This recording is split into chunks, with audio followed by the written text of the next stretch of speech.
The year was 1940. Britain stood alone. Their new tank, the Churchill, was met with ridicule. Slow, ugly, and plagued by mechanical failures, many officers demanded its immediate cancellation. Yet, this failure was destined for greatness. The tank's unlikely champion was General Percy Hobart, a brilliant yet controversial figure who foresaw the need for specialized warfare. By 1939, military leadership viewed him as an eccentric lunatic and forced him into early retirement.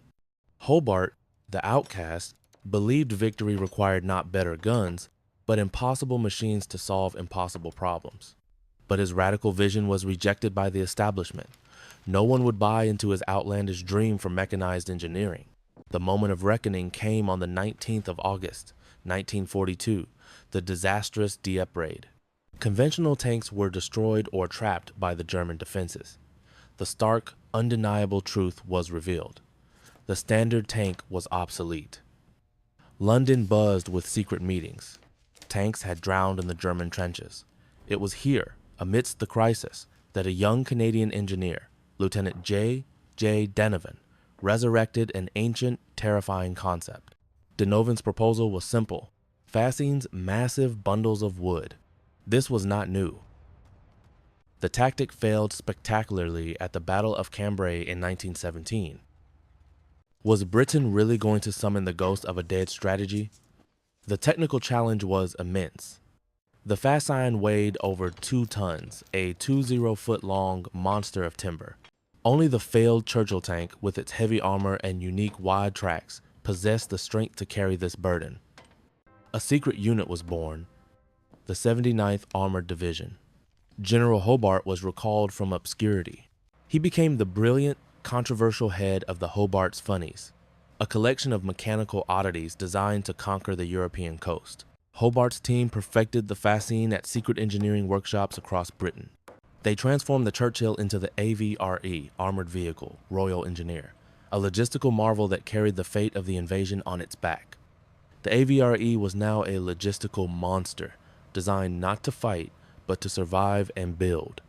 The Fascine was held by heavy steel cables. These cables were the crew's lifeline, securing the 2-ton timber bridge. The German High Command was aware the British were building strange machines. They dismissed the Fascine as a ludicrous gimmick. They laughed at the giant bundle of sticks that couldn't possibly defeat their sophisticated trenches. But beneath the ridicule was fear. German engineers had widened their anti-tank ditches, confident they had created an insurmountable barrier. They didn't realize that their perfect trap was precisely what the Fascine was designed to overcome. In the secret testing grounds of Suffolk and Dorset, the crews trained relentlessly. The moment of dropping the bundle exposed the tank's thin underside, a death sentence if done incorrectly under fire. Every drill was a testament to the crew's silent bravery. They were not frontline heroes in the traditional sense. They were engineers of war, accepting a momentary vulnerability to ensure the success of the entire army behind them. The Fascine was more than a technical fix. It was a psychological weapon. It shattered the German soldiers' belief in the invincibility of their defenses, a silent, strategic victory won before the battle even began. By the spring of 1944, the production of these specialized AVRE tanks was complete. Their destination was clear, their mission final: Normandy. The logistical giant was ready to prove its worth. The 6th of June, 1944. D-Day. The world held its breath. As the landing crafts hit the beaches, the first wave of Churchill AVREs, bearing their titanic burden, faced the ultimate deadly gauntlet of fire. The German machine guns and anti-tank fire tore through the air. The AVRE crews, their visibility near zero, could only rely on their training and the trust they placed in the heavy steel cables holding their 2-ton load. The first major anti-tank ditch appeared wide, deep, and precisely aimed at stopping any advance. The commander's voice was firm, but strained. This was the moment of truth for General Hobart's vision. The AVRE lunged forward, stopping abruptly on the very lip of the trench. The tank tilted precariously, its front momentarily rising high into the air. The hull exposed its weakest point to the German guns. Inside the tank, a gunner pulled the release lever. With a tremendous metallic roar, the heavy steel cable snapped open. The Fascine plunged headlong into the darkness of the trench. A cloud of dust and earth exploded. When it cleared, the impossible had occurred. The deep, impassable trench had been instantly converted into a rough but solid bridge. The Fascine had performed its sacrificial duty. There was no hesitation. The AVRE roared its engine, its wide tracks finding immediate purchase on the compressed timber. It surged across the improvised log bridge, opening the vital pathway for the tanks that followed. The German defenders, hidden in their bunkers, watched in sheer disbelief. Their insurmountable trench line, designed to bleed the invasion dry, was being neutralized by a giant bundle of sticks. It was demoralizing terror. For the rest of the Battle of Normandy, the Churchill AVREs were indispensable. The French countryside was a maze of sunken roads, steep banks, and deep anti-tank ditches, all requiring the timber monster's intervention. Yet, the cost was personal. Many Fascine-carrying tanks were destroyed during the critical dropping moment. Their sacrifice, though rarely celebrated, ensured the rapid breakthrough of the main British forces. In the ensuing weeks, the Germans desperately tried to adapt.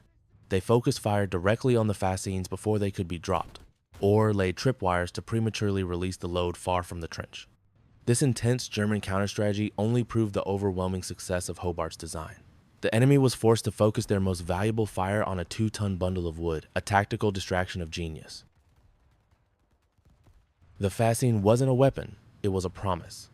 A promise that no obstacle the enemy created would stop the Allied advance. This logistical assurance was the true foundation of the Normandy victory. The tank's unique design allowed it to carry other heavy Funnies as well: bridge layers, demolition charges, and mine-clearing devices. It became the backbone of the entire Allied engineering operation. The true inheritors of the Fascine's success were the tanks that followed: the Shermans, the Cromwells, and the supply trucks. They moved forward because the Churchill AVREs had been there first. But history often forgets the sacrifice. The names of the crews who died ensuring their wooden bundle bridged the gap are rarely recorded on monuments. Their legacy is the unbroken road. General Hobart, once a pariah, had his ultimate vindication. His eccentric ideas, once ridiculed, had conquered Hitler's defenses and fundamentally altered the course of the European war. After the collapse of the German lines in France, the need for the Fascine lessened, but its technological legacy lived on. The simple, robust solution became a model for post-war military engineering. The core idea, using a bulky, simple object to instantly bridge a difficult gap, is still used today in modern combat engineering vehicles by armies across the world. But what of the Churchill tank itself?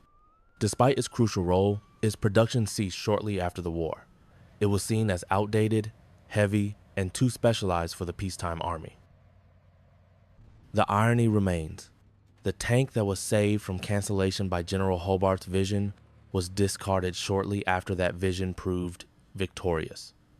Its moment of glory was brief, but its impact, eternal.